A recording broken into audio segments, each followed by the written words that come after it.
I'd like to introduce Art Pacheco. Art? Hi, everyone. Thank you so much for taking the time out of your day to join us today and then sit through a presentation around a very important topic. So I'll go ahead and get started. If anyone has any questions throughout any of the slides or presentation that I'll be providing, please feel free to raise your hand, and then we can go ahead and answer your question. I will have time at the end of the presentation to provide answers to any questions that may have come up during the session, but for now, I'll just go ahead and ask questions or ask if anyone has questions as we go along. So thank you again for joining. My name is Archimedes Pacheco. I am the Education Manager for the Trevor Project. The Trevor Project provides crisis intervention and suicide prevention services for lesbian, gay, bisexual, transgender, queer, and questioning young people. And so I want to start off by going over what exactly it is that we'll be talking about today. We'll start with a brief overview of the Trevor Project, why it is that we are here. I'll create a foundation for all of us to be able to understand the population that we're working with and talking about by providing some basic LGBTQ understanding or background. We'll go into a conversation around suicidality and what suicide looks like for that population. We'll talk about risk factors, warning signs, how to help a young person who might be in crisis or who might be contemplating suicide. And then we'll just talk about how you can work to improve your campus climate or improve your organization to better support LGBTQ young people. And again, as I mentioned, we'll end with a brief couple of minutes to talk about any questions that may have come up during the presentation. So the Trevor Project is the leading national organization providing crisis intervention and suicide prevention services for lesbian, gay, bisexual, transgender, queer, and questioning youth. The Trevor Project was actually established in 1998 as a result of a short film. Being that we are based out of West Hollywood, we do have some connections to the entertainment business, and so that's where we were kind of founded. In 1998, when the short film, let me backtrack a little bit. So in 1994, a short film was created by a few people who called Trevor, and these folks wanted to tell a story about a young person who at the age of 13 attempts suicide after being rejected by family and friends when he comes out. And so in 1998, when the film was going to be shown on HBO, the filmmakers wanted to attach a resource that young people who were watching the film could access should they be going through something similar. When they found that nothing was out there that was LGBTQ specific, they decided to create the Trevor Project. And that's actually where the name comes from, because the main character in that short film was called Trevor.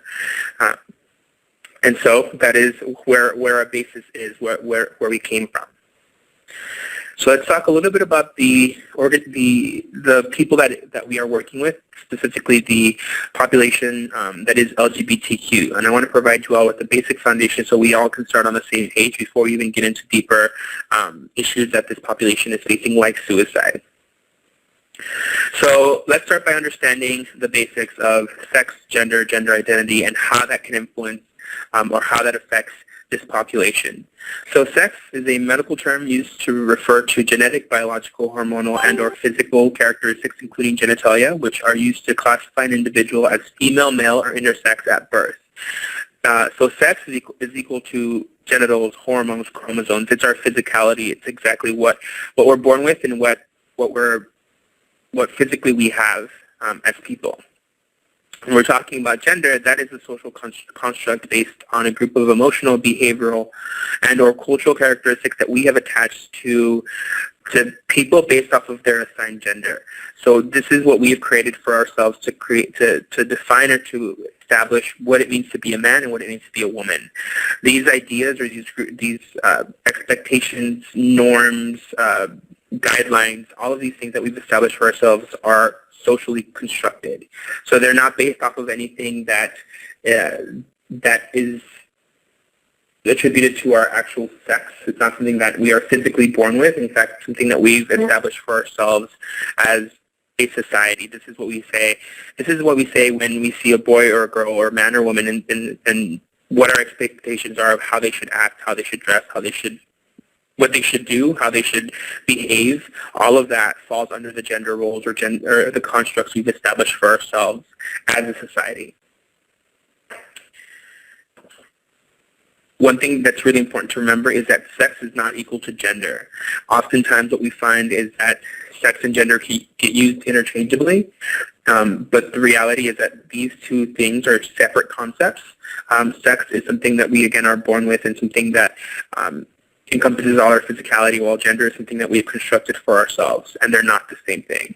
And sometimes because someone is born into one sex, it does not necessarily mean that they're going to identify a certain way and that their gender is going to be exactly what one would expect it to be. And that's where some of the complication comes in when we're talking about some of the folks that fall under that LGBTQ umbrella.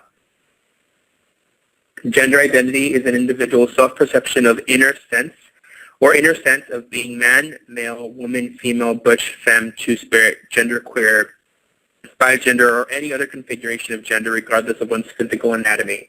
So gender identity is our inner sense of self, how we see ourselves, who we think that we are, regardless of our physical self. So sometimes our gender identity will match or will fall in line with the sex that we were assigned at birth. Sometimes that gender identity will be different from what we were assigned at birth, or sometimes it might not even fall into any of the boxes that we've constructed for ourselves. The gender binary system is a classification of sex and gender into two distinct and often disconnected forms of masculine and feminine. This also goes along the lines of what exactly it is that we've created for ourselves. So not only have we established a gender as a system for what we expect people to do or be based off of the sex that they were assigned at birth, but also we've established a binary system that really creates two distinct boxes that we place people in based off of the sex that they were assigned at birth. So this binary really creates some difficulty for anyone who may fall outside of those two boxes, or for anyone who feels like those two labels don't necessarily reflect or inform the people that they are. And this system, again, is a way that society divides people into gender roles, gender identities, attributes for men and women based off of the sex that they were assigned at birth. And so it can be very traumatizing and difficult for a young person who finds that the binary system does not necessarily reflect who they are, to have to constantly and continuously live within that system. If we think about gender and what exactly in our world or in our communities or in our everyday lives is gendered, you'd be surprised by how much or how many things are actually gendered. For example, if a young person wakes up at night or wakes up in the morning, they may be in a gendered room. So they may wake up in a pink or blue room based off of their sex. They may have to wear certain clothes because of their sex. They may have to even use a certain backpack because they're a boy, so therefore they're going to have cars in their backpack as opposed to a girl who's going to have a princess on her backpack. Then go into school and have to line up in the boys' line or the girls' line to use the girls' restroom or the boys' restroom. And so it can be very traumatic and difficult and stressful for a young person who is falling outside of that binary that we've established because they are so gendered. And so that's going to be part of what we're going to talk about later in terms of the stressors that can influence or increase the risk for suicide for young people. Sexual orientation is one's attraction to people of one or more genders. There are different types of attraction, and they include emotional attraction, romantic attraction, physical attraction, mental attraction, and spiritual attraction. For some people, specifically people who consider themselves asexual or ace, their attraction is lacking in terms of physicality, and sometimes they lack any kind of attraction to another person. So when we're talking about specific identities, orientation it can be an important part of that identity. For example, if a person is lesbian or gay, they are attracted to people who are female identified or male identified based off of their themselves, so based off of their own sex, so they're attracted to people of the same sex. So attraction can be complicated and different for different people based off of their own interests and based off of the different types of attraction that draw them. Like, as I mentioned earlier, for people who identify as sexual, sometimes there is a lack of any kind of attraction, or they may or may not be just a lack of physical attraction. Who has seen the gender and sexuality spectrum before? Go ahead and raise your hands if you've seen this before. So a few of us have seen this. Yes, so this is a very Thank you all for those of you who raised your hands. This is a simplified way of understanding and looking at the different parts of ourselves and how they can influence our identity. And so it's, again, very simplified, and this does play to the binary system that I mentioned earlier, that gender binary, where we have man on one side, man, male, masculine on one side, female, woman, feminine on the other side, and in the middle we have a difference. But again, this is just a simplified way of understanding the different parts of ourselves and how that can influence our identity. So let's start by looking at biological sex. So as I mentioned earlier, biological sex is our anatomy, our chromosomes, our hormones, all of our physical selves. And so on the one side we have male, on the other side we have female, and in the middle we have what we call intersex. Intersex is a term that is used to describe a person who has varying degrees of both male and female aspects to them. So they could have a combination of male and female anatomy, or a combination of male and female chromosomes or hormones. So intersex can really be just an umbrella term to describe anyone who can have a combination of either. And so it may not necessarily be external genitalia that is a combination of both, or is of both. It can also be internal. So it can be, again, your chromosomes or your reproductive organs that are different. So that is a term that was, in the past, the term used to describe folks who fall under intersex. The intersex umbrella was hermaphrodite, but the more appropriate term today to use to describe someone who may, again, have those varying degrees of both is now intersex. Gender identity, again, is our sense of self, how we see ourselves. So on the one end we have man as a gender identity, and the other end we have woman, and in the middle we have a few other terms. So at the beginning, when I talked about gender identity, or when we defined it, we had a few other terms like two-spirit, third gender, genderqueer, bigender, agender. All of that would fall somewhere along the spectrum, and sometimes it would fall outside of the spectrum. For example, two-spirit may fall in between this spectrum, because two-spirit is an identity that is Native American in its foundation, or in its base, in its history. But a lot of young people today have taken that identity to really mean someone who possesses or has the ability to possess aspects of both man and woman as part of their gender identity. Third gender is actually the opposite. It's someone who feels like neither man or woman necessarily defines or reflects who they are. So they feel like these two boxes, these two labels, don't necessarily inform who they are. So they create another gender, so third gender or genderqueer. And then agender would be someone without a gender. So someone who feels like none of these necessarily reflect who they are. Similarly to asexual, agender is an umbrella term and can mean different things for different people, but for the basis of understanding, it really just means someone who doesn't have a gender, or whose gender identity does not necessarily reflect it along this spectrum. Gender expression is our communication of gender. This is how it is that we communicate our inner sense of self, our gender identity, to the people around us and to our community and society. So it's how we walk, how we talk, how we act, how we dress. Any aspects of expression that you might consider can fall under gender expression for a person. So on the one end we have masculine expression, on the other end we have feminine expression, and in the middle we have what we call androgynous or androgyny. Androgynous is similar to two-spirit or asexual, or pansexual. It brings in an understanding that you can have both.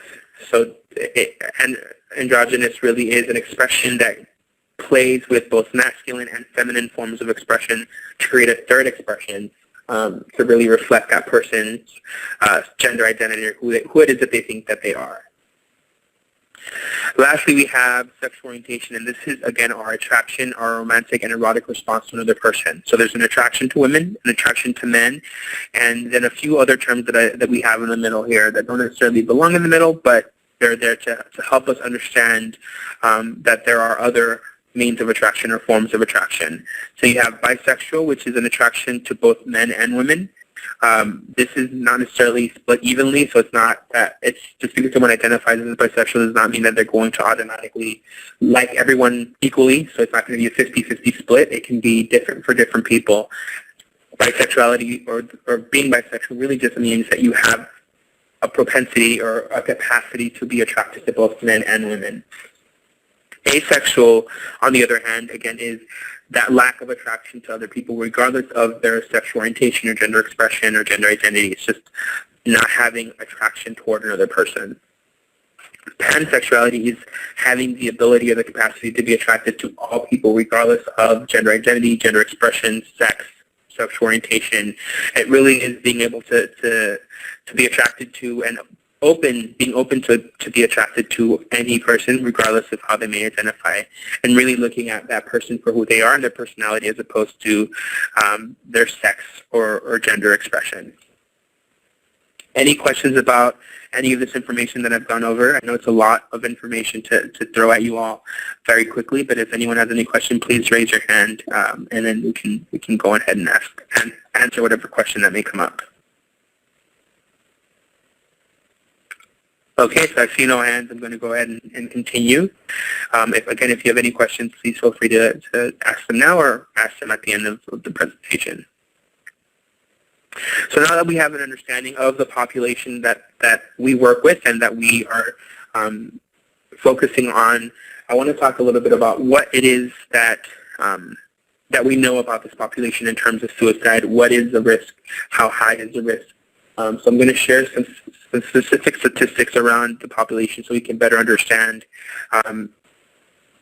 why it's so important that we have an organization that's focused on working with them, and why it's important that we all understand how to be more supportive to this population. So among 15 to 24-year-olds, the third leading cause of death is suicide. It accounts for 20% of the deaths every year in that age group. So 15 to 24-year-olds are already at a high risk for suicide, but when we get to LGBTQ young people, the risk increases drastically. So we know that lesbian, gay, and bisexual youth are 4 times more likely to attempt suicide than their straight peers. And this is not because they identify as lesbian, gay, or bisexual. It's because of the community and society and because of the reaction they get when they come out. So it's often the rejection, the lack of support, the lack of resources. All of this can contribute to the increased risk for suicide. And again, so it's not because a young person identifies as lesbian, gay, or bisexual. It's because of the rejection and the difficulty that they encounter when they come out. Among transgender youth, 1 in 4 have reported having made a suicide attempt, and nearly half have seriously thought about taking their lives. So we know that young people who identify as trans are having a difficult time, largely because of the things that I mentioned earlier, like the gendering or the lack that there isn't, the fact that there isn't an opportunity for expression in a way that is fluid or plays with identity, that can be taken seriously or that can be done without some rejection or can be done without any pushback. So for young people who identify as trans, the fact that their gender identity does not necessarily match the sex that they were assigned at birth can be very difficult to number one, understand and come to that conclusion, but also to begin to express yourself that way and to live your life as the gender and the sex that you feel better reflects who you are.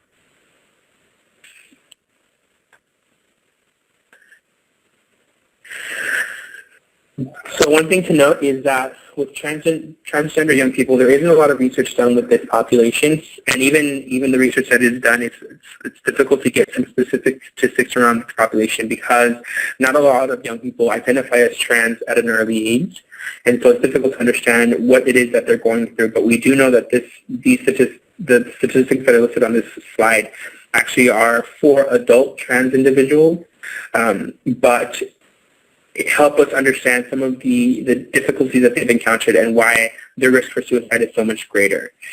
So we know that 41% report having attempted suicide compared to 1.6 of the general population, with rates rising for those who lost a job due to bias, 55%, those who were harassed or bullied in school, 51%, those who had low household income or were the victims of physical assault, 61%, or those who were the victims of sexual assault, 64%.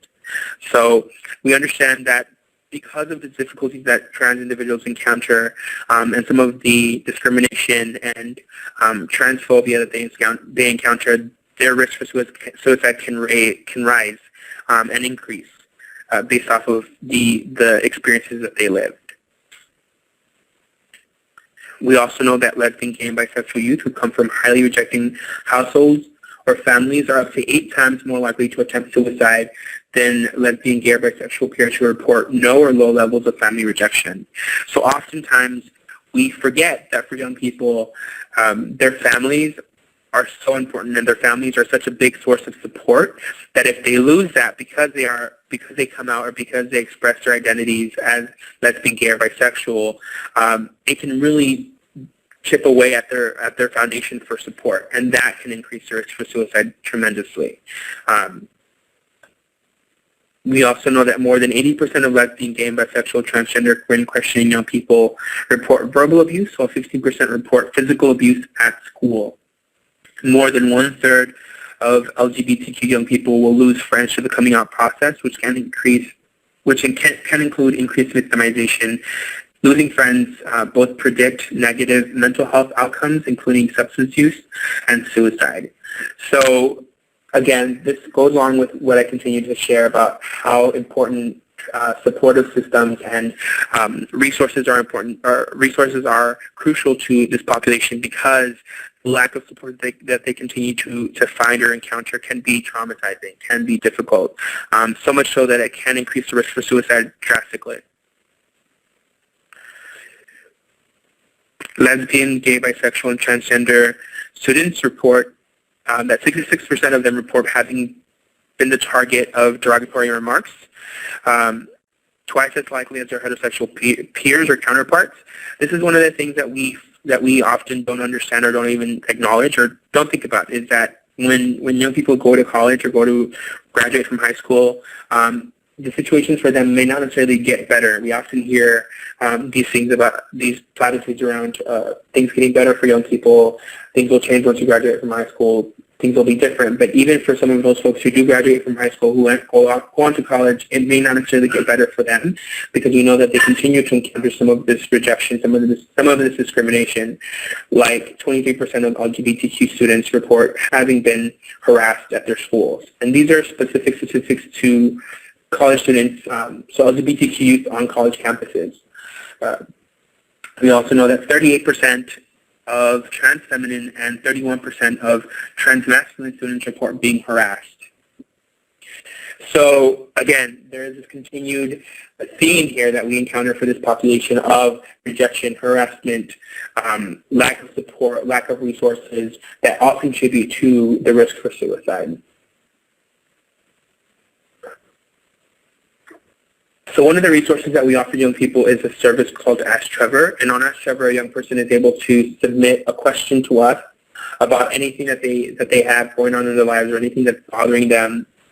And so in order to help you all understand or grasp how difficult it is for some young people, we wanted to include some college-specific Ask Trevor letters that we received from actual students over the last couple of years that really help us understand their situation and where they're coming from.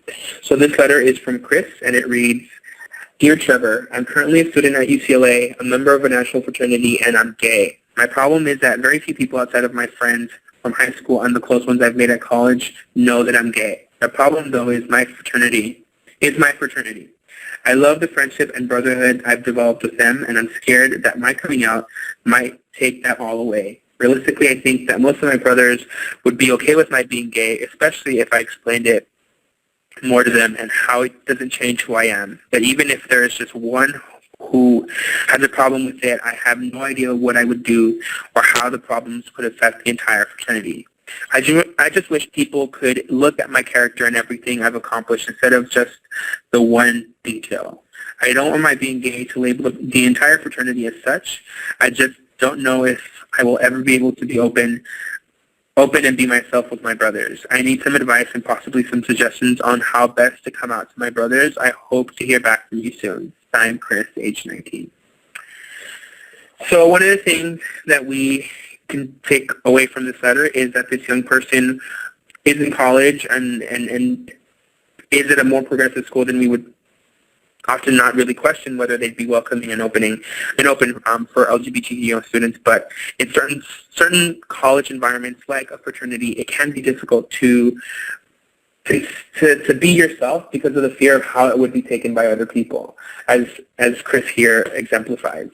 While Chris has support from friends, high school friends, some college friends, there still is that fear that Chris might lose so much of what he's come to build for himself at UCLA. And so this is the kind of thing that our young people are going through, the reality that sometimes if they are who they are, or if they express who they are, they may be rejected by not only their families, not only their friends, but their communities, their schools, their social networks, their fraternities, sororities, all of those different environments that we don't often think about, and we don't often think about how they are affected or how they can affect a young person who is LGBTQ. This is another Ask Trevor letter, and this letter is from Susan, who's 20, and it reads, I am a resident assistant on my college, and I am a lesbian. I have a girlfriend, and we walk around campus holding hands. Keep in mind, our campus is very close-minded, and we're always being stared at. Most of the time, I don't care, and I find it interesting to watch people stare. This past week, though, has been particularly rough because my residents have seen me holding hands with my girlfriend and stared also. I want to be comfortable, but I don't know if my residents aren't comfortable with me. Should I continue holding her hand and showing affection, or shall I shove it all back down and pretend I'm straight? So this young person seems to be very confident in her identity, but is very concerned about how her identity may affect her residents and the people that she is working with, the people that she's supposed to be caring for almost. So the concern again is that she won't have the support or the ability to be herself around her, in her own space, in her own home, because it'll make the people around her uncomfortable, and that can be very detrimental for one's mental health. We forget that this is this young person's home, and so they aren't able to be themselves in their campus community. They aren't able to be themselves in their extended community, and now they have a problem being themselves or showing affection with their partner in their own home because of how it might affect the young people that they're working with. And so this, again, is part of what affects young people, part of why it is that there is such a risk for suicide amongst this population because of this continued, number one, stress, but also fear, rejection, and lack of support. Does anyone have any questions about any of the information that I've discussed so far? Please feel free to raise your hand if you do, and we can go ahead and answer those questions. Great. I have a question from Kama Wheeler. Could you go ahead and type your question into the chat box? And if you aren't able to do so, go ahead and unmute yourself and just ask a question through the phone.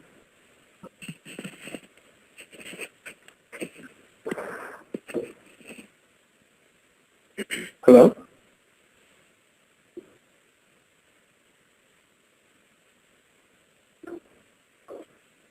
Okay, so let's go ahead and move on. If you are able to get your question written out on the chat, we can go ahead and answer that once that's asked.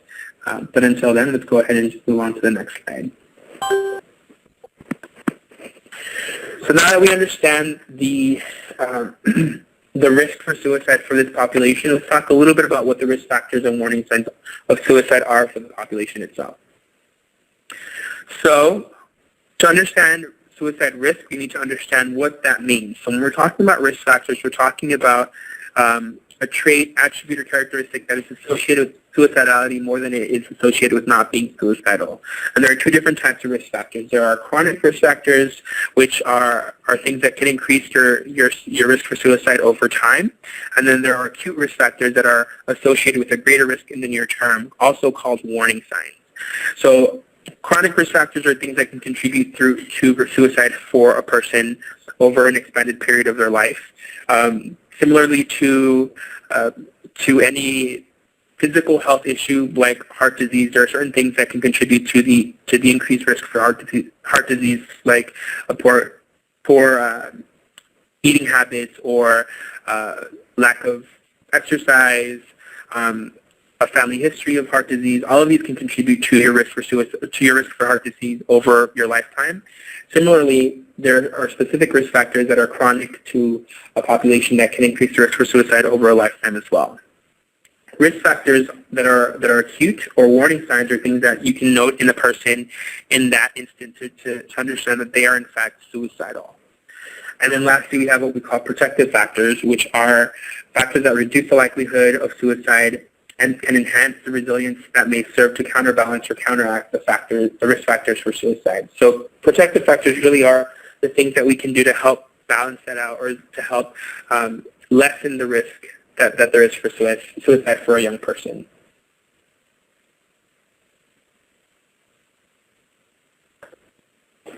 So these are general risk factors that are applicable to all youth, and actually a lot of these risk factors are applicable to adults as well. So this is what we've come to understand to be the risk factors that can contribute to suicide for a person generally. So the first one is prior history of suicide attempt or attempts. So if a young person has attempted recently, they're at a higher risk to attempt again in the near future. So if a young person attempts, those 6 months after that first attempt are really, really crucial because they are at a higher risk to attempt again if they've attempted in the past. And even if it's past, so if beyond those 6 months, they are still at a high risk for suicide attempts because there has been that initial attempt in the past. Affective disorders that go untreated, things like bipolar disorder, depression, eating disorders, all of that, if gone untreated or gone without treatment can increase the risk for suicide because of the lack of mental stability or because of the lack of support to deal with that affective disorder. Psychological or emotional state. So if a young person has an altered psychological or emotional state or a sense of hopelessness or feeling like nothing is going to work out for them, that can increase the risk as well. If their psychological or emotional state is altered by the use of or with the use of drugs or alcohol, that can also increase the risk because of the lack of rational thought or rational thinking associated with those activities or that alteration in one's mind. Accessibility of firearms. We know that firearms are the leading cause of death by suicide for all people. So that's something that is a lethal means of attempting suicide. It's very difficult to not die by suicide when attempting with a firearm. So having access to firearms can actually increase the risk for a young person because they have access to such a deadly means accessible or available to them. Homelessness is another risk factor. We know that 20 to 40% of youth who are homeless actually identify as lesbian, gay, or bisexual, transgender, queer, and questioning. So having no home or having no support network or having no place to go can increase that risk. We also know that family crisis, so things like separation, divorce, can increase the risk for suicide for a young person. The loss of a loved one, whether that be the loss of a friend, loss of a first boyfriend or girlfriend, any kind of loss that can be significant for a young person can increase the risk because you lose someone that you had so much connection to and also lose a person that you felt like supported you and really was there for you. And so that can diminish your support network or your support system. Risky health behaviors, things like the use of drugs and alcohol or risky sexual behavior can in fact be a risk factor for suicide. Non-suicidal self-injury can be a risk factor. One of the things about non-suicidal self-injury to understand is that on its own, something like cutting or burning or any kind of self-injury is not necessarily a sign that someone is suicidal. But if that person is engaging in these activities, but also has things like affective disorders or has or is homeless or has had a family crisis or engages in risky health behavior, that along with the non-suicidal self-injury can all work to increase the risk for suicide in the young person. Victimization is where we find what we often call bullying. And bullying is something that's been in the media a lot lately because it's been attributed to or as seen as the cause of someone attempting suicide, and a lot of the young people who have attempted recently. But the reality is that victimization or bullying is not the only reason someone attempts suicide. It's actually one of many risk factors, as we can see on this slide, that contribute to the risk for suicide. Victimization, while it can be the thing that pushes a young person over the edge, is not necessarily the only reason that someone attempts suicide. Also, history of suicide in the family. If a young person has seen suicide exemplified to them as a means of dealing with a difficult situation, they are more likely to attempt suicide as well, because that's what's been shown or exemplified or seen as to how to deal with a difficult situation. Any questions about the risk factors before we move on? Okay. LGBTQ specific risk factors. Now, these are specific to the LGBTQ population. Not only are LGBTQ young people susceptible to the general risk, but then they have specific risk factors that are reflective of their identities or things that they may encounter. So the first one is gender nonconformity. If a young person is nonconforming or feels like their gender does not necessarily reflect the sex that they were assigned at birth, they can encounter a lot of difficulties. As I mentioned earlier, our world is so gendered that we don't actually think about how gendered it is. And so for a young person who may be trans-identified and really trying to figure out that identity, having to constantly be bombarded by reminders of their gender can be very traumatizing. Things like having to decide what to wear in the morning, having to decide what line to get into when you want to go to the bathroom, having to, go to the girls' locker room as opposed to the boys' locker room, or having to play on the girls' team as opposed to the boys' team. All of these little things can begin to pick away or increase stress for a young person. And so that can be a risk factor for suicide. The stress related to coming out is another risk factor for suicide. So we know that young people are at a greater or higher risk for suicide right before and right after coming out. Before, because of the stress that is weighing on them about whether or not their family and friends will accept who they are, whether or not their communities and their society will accept them as an LGBTQ young person. And then after the fact, because of the rejection that they encounter when they come out. So that can increase the risk as well, because you end up losing friends and family and communities and support networks that you never thought would not be there. So that can increase the risk. Unique developmental stressors are another risk factor for suicide. Oftentimes we forget about the milestones that we kind of establish for ourselves in our society, specifically in the U.S., that we expect our young people to meet, or that we create for our young people to have. Certain things like your first crush or going to prom, all of these things can be even more stressful or even more difficult for a young person who identifies as LGBTQ. I'll give you an example of a young person who may be, let's say, 5, and they express same-sex attraction to another person. So let's say it's a little boy, and he tells his mom that he likes this other little boy. What will happen for some people sometimes is that the parent will dismiss that attraction and say, you don't know what you're talking about, you're only 5, that's a boy, you're not supposed to like boys, and we'll begin to dismiss that identity instead of accepting it or encouraging it. Now, if that little boy were to say that he had a crush on a little girl, we would encourage that and say, that's so cute, he has a crush, and encourage that expression or that attraction. So as young as that, children begin to understand that their identities and their attractions are not as important or are bad or things that they shouldn't feel. And that can begin to increase that stress for a young person. Now let's say that young person becomes more comfortable with their identity and in fact comes out and wants to date someone in their high school who is of the same sex.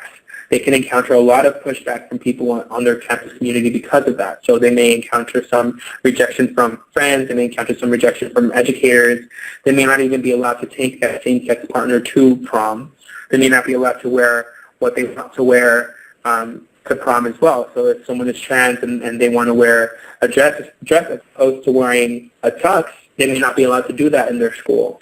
And so all of these unique developmental stressors can increase stress for a young person and thus increase the risk for suicide for a young person because their development is being stagnant or being dismissed or lessened because of their identity. And so that can really increase the risk for suicide for a young person. Also, LGBTQ-related victimization. And one thing to understand about bullying related to LGBTQ identities is that sometimes it's a relation of victimization, not because they identify as LGBTQ, but because they are perceived to be. So maybe someone dresses more masculine or more feminine than we expect them to, and so we automatically think that they are LGBTQ and thus begin to victimize them because we think that they are LGBTQ. And they may not be. They may just have a different gender identity. One thing to remember about gender identity, gender expression, and sexual orientation or sexual attraction is that they're not necessarily connected. Just because you have a specific gender identity and you have a specific gender expression does not necessarily mean that that's going to lead to a specific sexual orientation. So someone can be born male, can identify as a man, can express themselves in a feminine way and still be attracted to other women. Or someone can be born female, be identifying as a woman, express themselves in a more masculine or androgynous way and still be attracted to other men. And so oftentimes one of the things that young people encounter is that that idea that just because they are LGBTQ, just because their gender identity or gender expression is a certain thing, that they're automatically going to be gay or lesbian. This is especially true for trans individuals who because their gender identity does not match their sex, they're automatically assumed to be gay or lesbian as well, which is not necessarily the case. And so when we encounter some of this gay-related victimization, it can be because of a perceived identity or because of an actual identity. And also this victimization is not limited to folks outside of the LGBTQ community. Sometimes young people will encounter that victimization within the community as well, because there's that fear, that idea that someone is gay but not as gay as they are, or the fear that, because you are more flamboyant or because you are more masculine, you're rocking the boat too much and you're making things more difficult for the population or the community as a whole. And so sometimes young people will encounter some of this victimization or this pushback from their own communities, which can then increase risk for suicide as well. Any questions about the risk factors for suicide?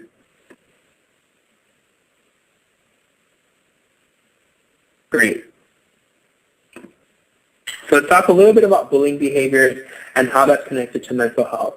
Because we hear so much in our media, and we hear so much today about how bullying is causing suicide, but we need to understand that suicide is a very, very complex thing. And to diminish the complexity of suicide by attributing one risk factor to why someone attempts suicide would be incorrect. So here are some important things to remember about bullying and mental health.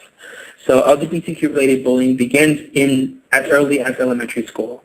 So young people begin to hear things like, that's okay, or you're a sissy, you're a tomboy, because of expression or because of a perceived identity.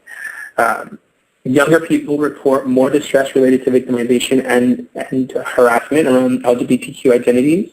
We also know that targets are not always LGBTQ, as I said before. Just because someone is perceived to be LGBTQ does not necessarily make them LGBTQ, but they will still get some of that victimization or bullying because of that perception. Also, racial and ethnic minority students are at higher risk for LGBTQ-related bullying just because of the cultural influences or influencers that lead to a lot of ethnic and racial minorities having a difficult time with that population. But one thing to remember is that bullying is a behavior, not an identity. We often villainize the bully or create a bully and diminish the behavior and create this bully or this person who's engaging in these behaviors as a really bad person, and never go to provide that person with support or provide that person with resources so that they can stop this kind of behavior. And so at the Trevor Project, one of the things that we constantly stress is that we feel like both the person who's engaging in bullying behaviors and the person who's being bullied need to be able to have support. Because in fact, we know that if a young person is bullied in person or at their school, they will then turn around and bully someone through the internet or through social media. So no one is necessarily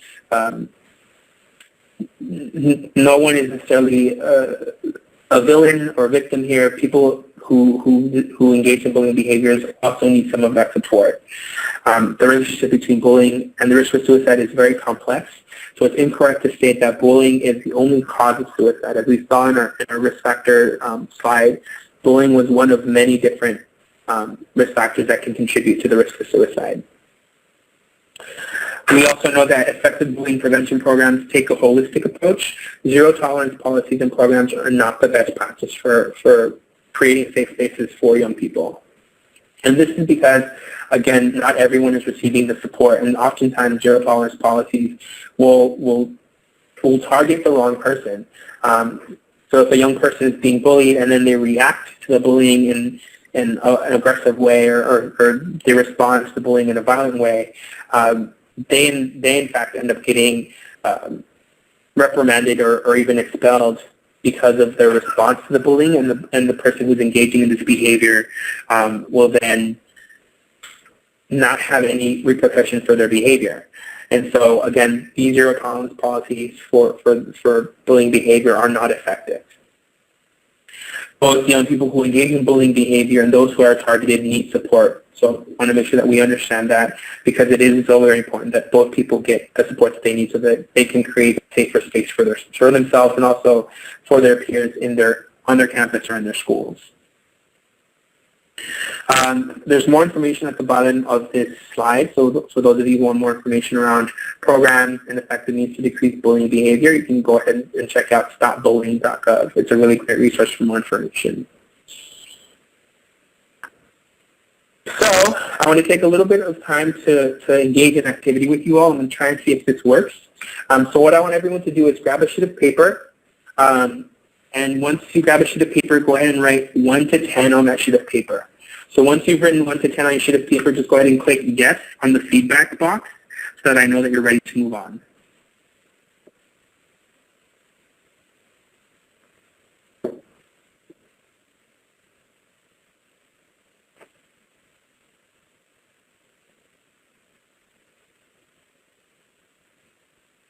Or actually, it might make more sense to have you all raise your hand. So go ahead and just raise your hand once you're ready to move on, so that I know that everyone's ready. So everyone has their list of 1 to 10. Great. You can go ahead and lower your hands. So now what I want you to do is think about 10 things that are absolutely crucial to your happiness, to your well-being.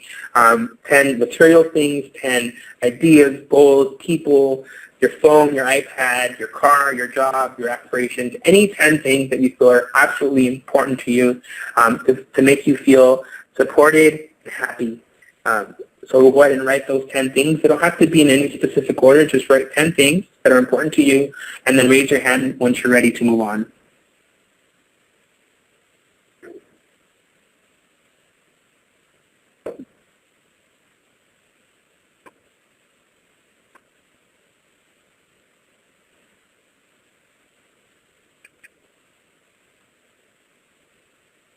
And so we'll be using both the chat box and the raise your hand feature for this next portion of this activity. So I'm seeing that a lot of you have finished writing your list. So I want you to take a look at your list and think about the things that you have on your list. And I want you to look at those 10 things, and I want you to scratch out or remove 3 of those things from your list. So those 3 things are no longer available to you. They're no longer part of your support network. They've been taken away. So go ahead and scratch out those 3 things.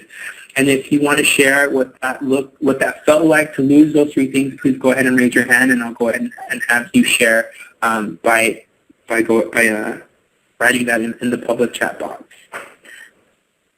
Or if you aren't able to access the chat box, just go ahead and unmute your phones and share what that was like to lose those 3 things.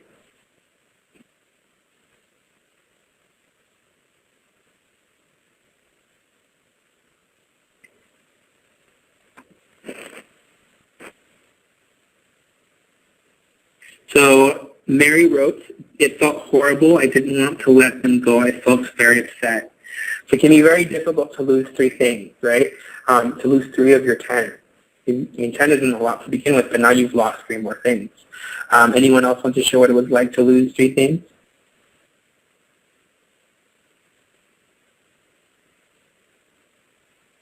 Okay. So I want you to look, someone said unsettling. So I want you to look at your list of 7 things. Someone also said they felt shattered. Yeah, it can be very difficult to lose those things. So I want you to look at your list of 7 things, and I want you to scratch out 3 more things. Those 3 things are no longer part of your support network. They've been removed from your support system. They've been taken away.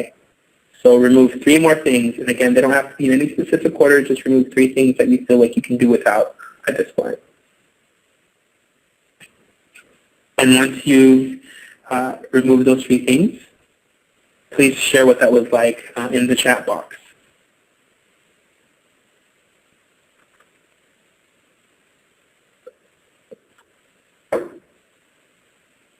Someone said that they felt lost.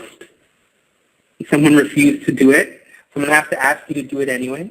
So this is part of the activity, and I know it can be really, really difficult to lose those 3 things, but that's part of what this activity is going to help us understand. So go ahead and take that. Someone said that they felt insecure by losing 6 things total. What are some things that you all removed from your list this time around? And has anyone removed a person yet?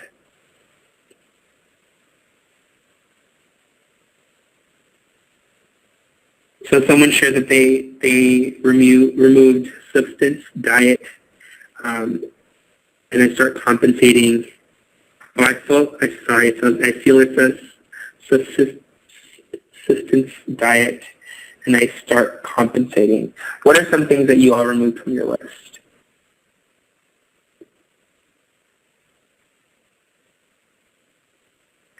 Someone said they removed neighbors, community, job.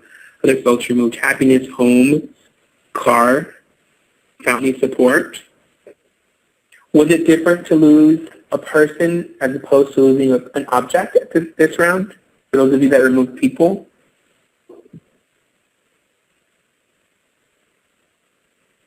Car, job, and home. Okay, so I want you to look at your list of 4 things. And I want you to remove 3 more things from your list. So you no longer have those 3 things on your list. You should be left with 1 thing on your list. And some folks are sharing that they've removed health, financial security, emotional well-being, independence, peace, husband. The loss of people can rock your foundation, right? So I want you to think about that while you're removing 3 more things from your list. So you should only have 1 more thing left on your list. And go ahead and share what that was like to lose all of your things except for 1 in the chat box. And if you're not able to share it to the chat box, please feel free to unmute your phone and share with us what it was like for you to lose 9 things from your list.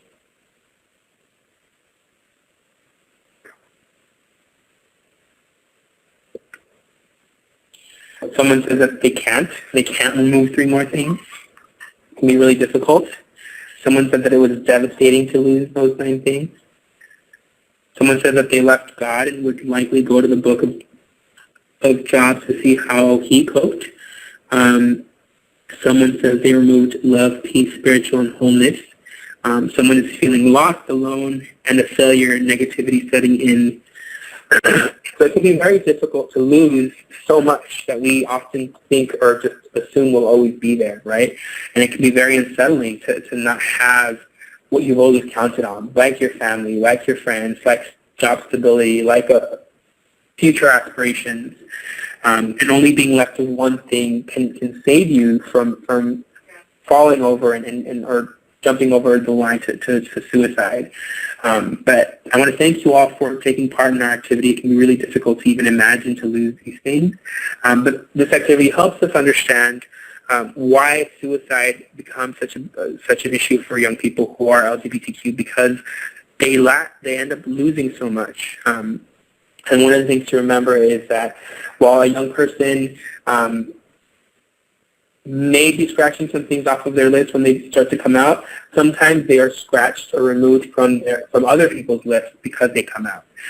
So that's a really, really important thing to know. Sometimes they have no control over what it is that is being removed from their list because they're being removed from others' lists, and that's just because they identify as LGBTQ. So again, I want to thank you all for participating in this activity. It can be a very difficult one to do. But again, it helps us better understand the mindset of a young person who is contemplating suicide, because they begin to look at their list of 10 things and realize that so much has been removed.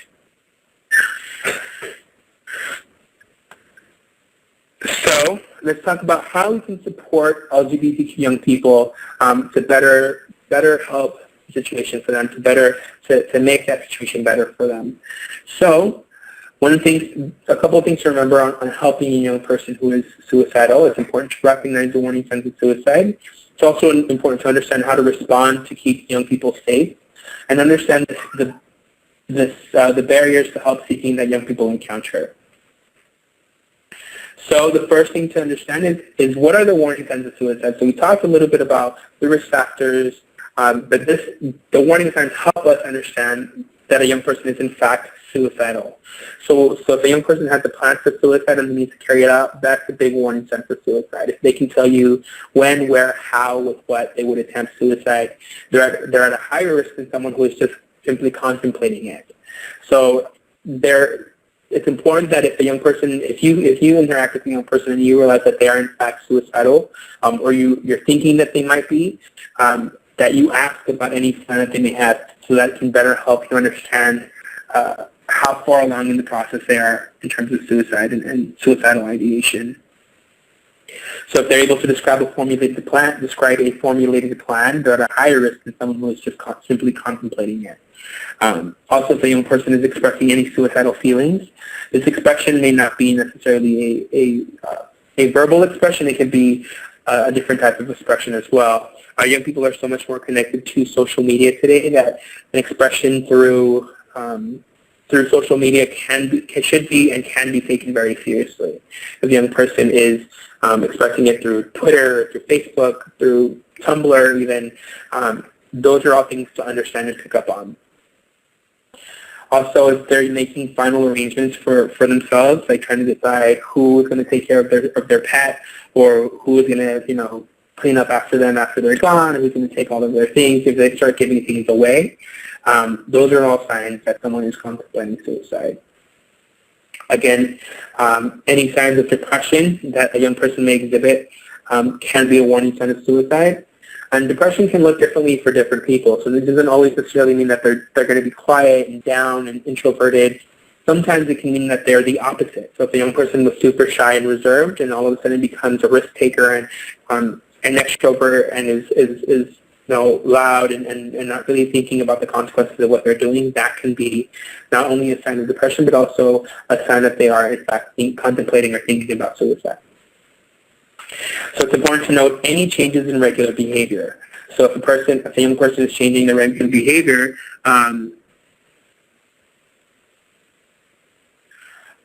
that is something to note or to pick up on. Again, any increases in drugs or alcohol use. So if a young person never used drugs or alcohol and now is using them more frequently, or if a young person used them, socially in the past and now is using them every day, that can be a warning sign for suicide. Also, any increased risk or any increased isolation is something to be noted as well.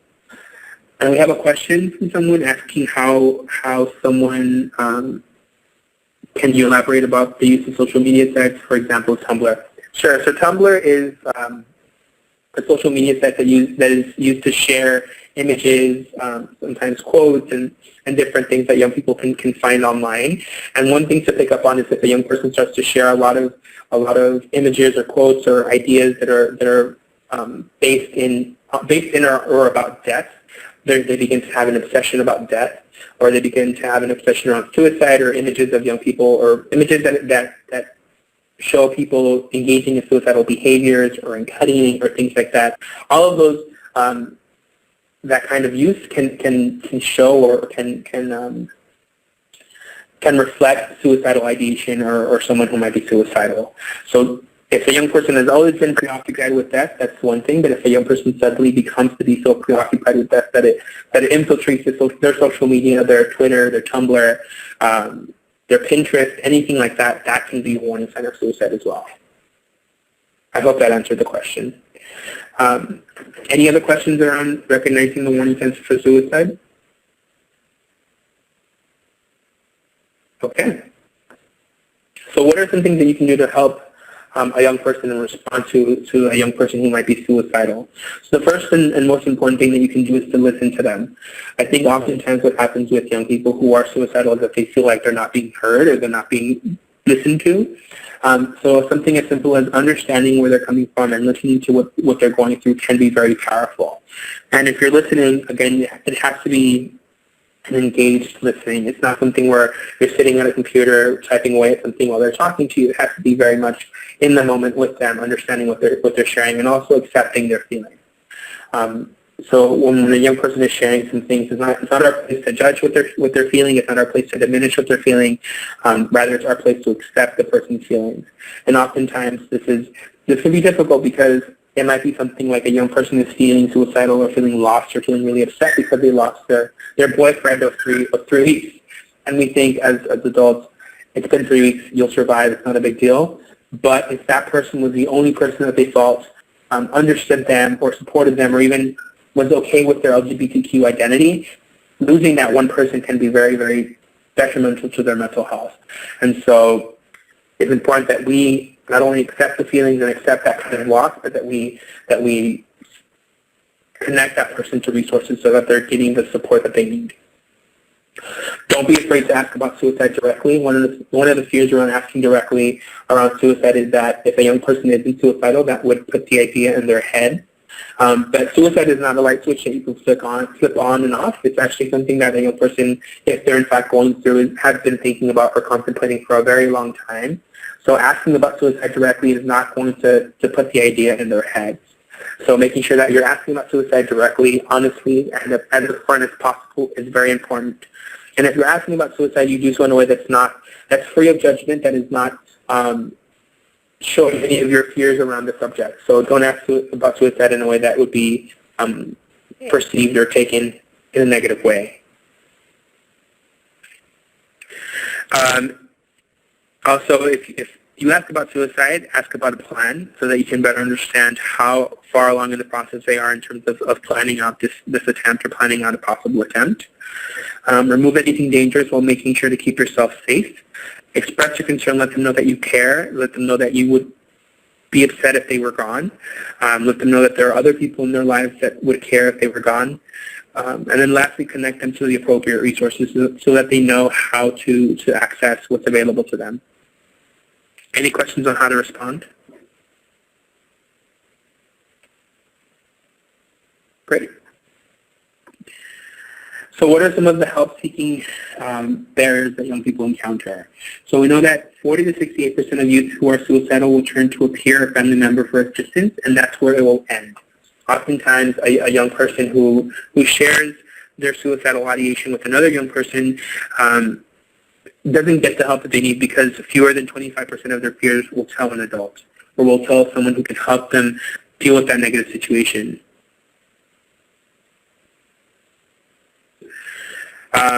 Parents are often unaware of their child's suicidal ideation, and when they become aware, they feel like it'll go away without professional help. There is that taboo around suicide and even addressing suicide, so the fact that a young person might be thinking about it, parents will often be afraid of what to do next or how to respond to that. So young people don't often get the professional help that they need to deal with the situation that they're going through.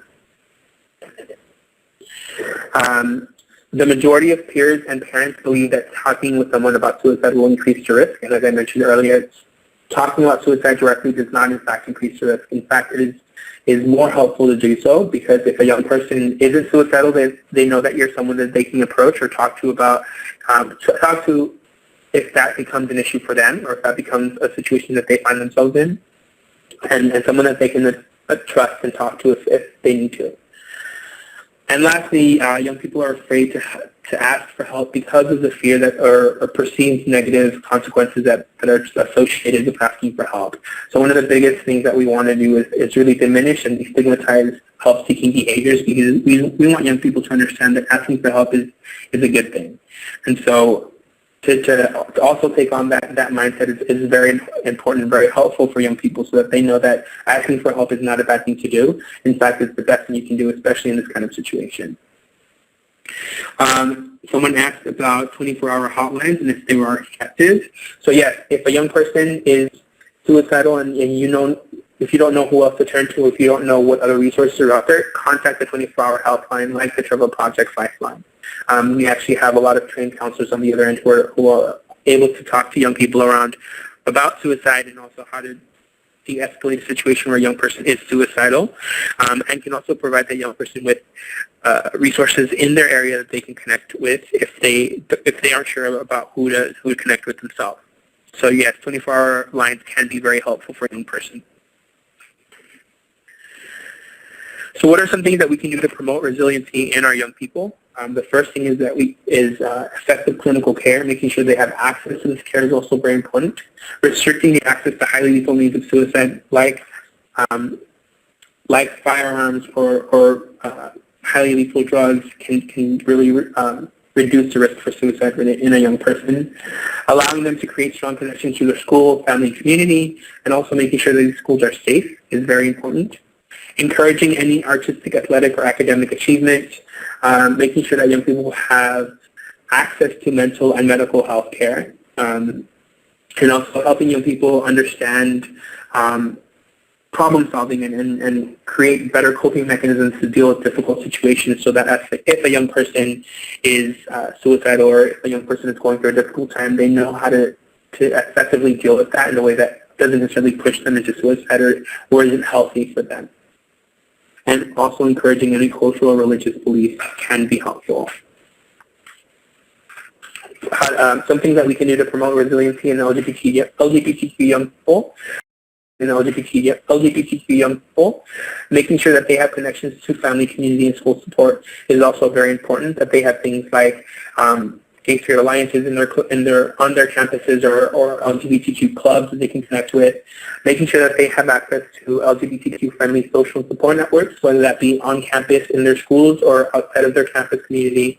And again, if you're unaware of what resources are out there in your general areas or in your specific area, you can connect with us through our website or through the Lifeline and ask for some of those resources.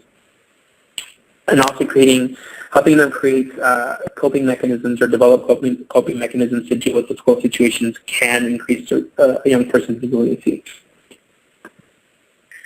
So briefly touch upon the resources that the Trevor Project offers, so that you have a better understanding of what it is that we provide our young people who are suicidal or who just need someone to talk to. The first resource that we have is our Trevor Lifeline, and that's a 24-hour-a-day, 7-day-a-week suicide and crisis intervention lifeline that anyone can call. This resource is available to young people who are between the ages of 13 to 24, who are LGBTQ, and for people who aren't LGBTQ as well. The number is listed right on that slide. And in fact, we know that more than 35,000 young people call the Trevor Lifeline every year. So it's a resource that is very much needed by young people. We also have what we call our Ask Trevor. As I mentioned earlier, it's our non-time sensitive question and answer form where you can submit a question about anything that they are having difficulties with, gender identity, sexual orientation, or any non-immediate needs, and we can provide a response to that question or that letter on our website. You can also check out our website and see what questions were posed by other students or other young people, and what responses were given to those questions. We also have what we call our Trevor Chat, and that is a free, confidential, secure online messaging service that provides live help with non-suicidal related crisis over the Trevor Project website. Now, this resource isn't available 24 hours a day, 7 days a week yet. it's not available 24 hours a day. It is available 7 days a week now, but it's only available between the times of 12 to 6 Pacific. So if a young person feels more comfortable accessing our chat, they can do so between 12 and 6 every day.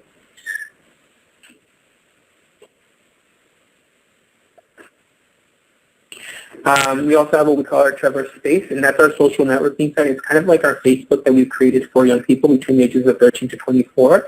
This is open to lesbian, gay, bisexual young people, but also their allies, and is a very safe and supportive space. It's actually something that we monitor every day to make sure that it continues to be safe and supportive. We currently have over 75,000 members on that website from over 140 countries. And that's actually the only resource that we provide young people that is an international resource. Every other resource is only accessible within the U.S., but our Trevor Space is actually something that people outside of the U.S. can access as well. And this resource is especially helpful for young people who may be more isolated or may be in a more rural area and not have access to an LGBTQ shopping center or resource center in their communities. Trevor Education are all of the education outreach programs that we provide youth and adults who work with youth. They include what we call our Lifeguard Workshop or adult education and free monthly webinars as well.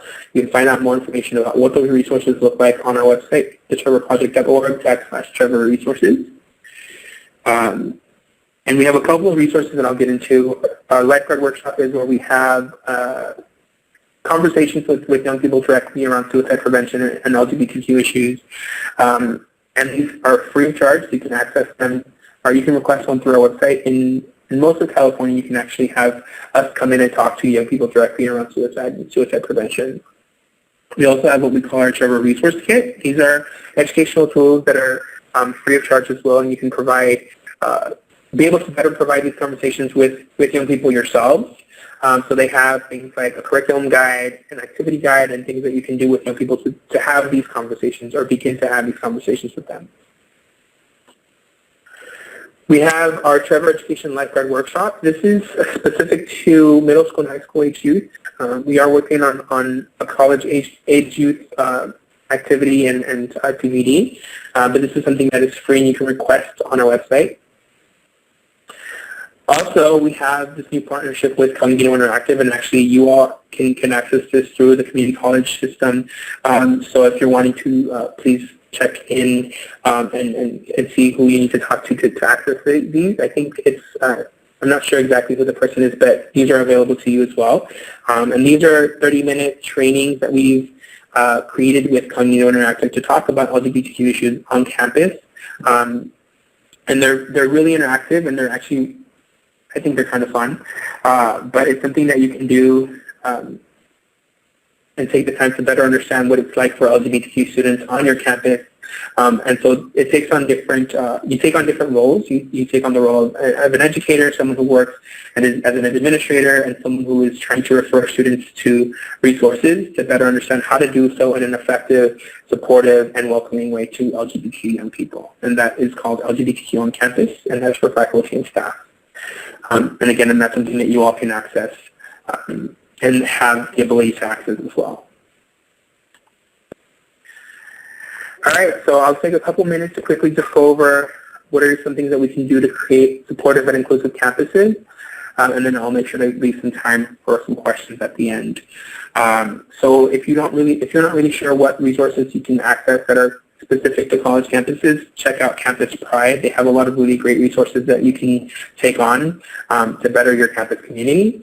So one thing that we talk about in terms of improving campus climate is doing several things like integrating LGBTQ-specific content into existing suicide prevention plans for education. Also, create and implement a safe zone program on your campus so that young people know who's been trained on LGBTQ issues and who they can access. Provide campus health professionals and public safety enforcers with LGBTQ-specific education, training, and resources. Recognize LGBTQ awareness days like Spirit Day, Transgender Day of Remembrance, National Coming Out Day, and any other important days.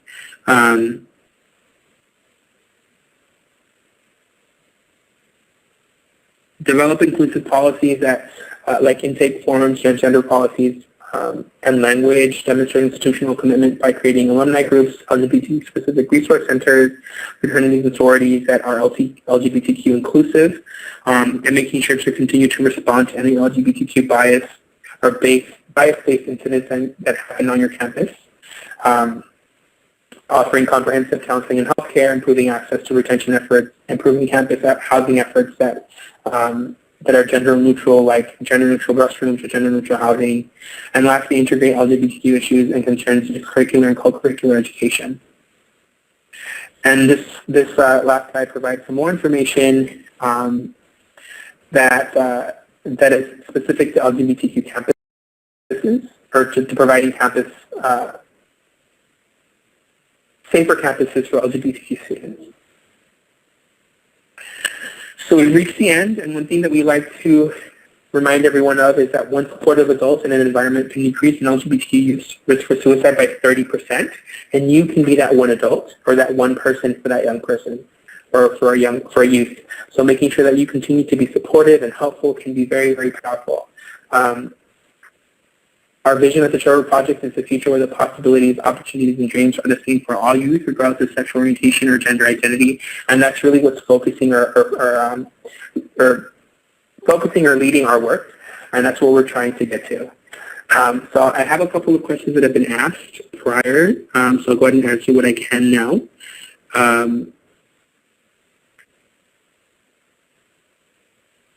So one of the questions that I saw was,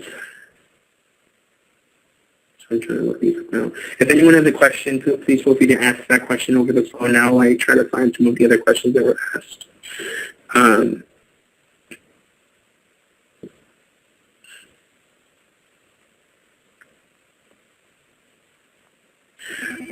Someone asked about any brochure, access to brochures or information so that they can do outreach in their community. And you can actually request a resource kit that has a lot of our collateral, including brochures, stickers, wallet cards, all about the Trevor Project that you can request free of charge.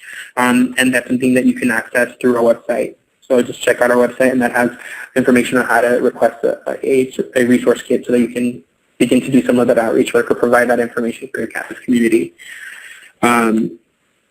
Someone asked what the most effective way to refer students to the Trevor Project. I think if you know that a young person is having a difficult time or is in fact suicidal, just let them know. As I said, make sure that you listen, make sure they have access to resources. Ask them what they've accessed in the past and if they're aware of any resources that you may know of on campus. And if you don't know of any additional resources, just say, also you can access the Trevor Project. They have a lot of really great programs you can connect with. If you want someone to talk to or need someone to talk to, any time of the day, any day a week, you can access our lifeline. It's 24 hours a day, 7 days a week, and we can talk to you about anything. It doesn't have to be about suicide. It doesn't have to be about LGBTQ issues. It could be about anything that's going on in your life that is causing you stress or distress. And so just providing them with one of our wallet cards or some of our information can be very helpful.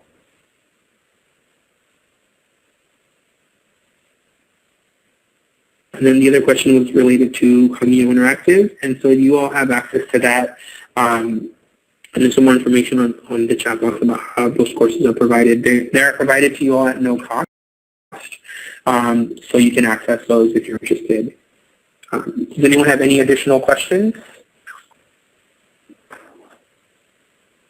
Okay, well, thank you so much for taking the time out of your day to sit with me and really talk about this population. That is my email. If you have any additional questions, please feel free to email me, and I can provide you with additional information that you're seeking. Thank you so much for taking the time.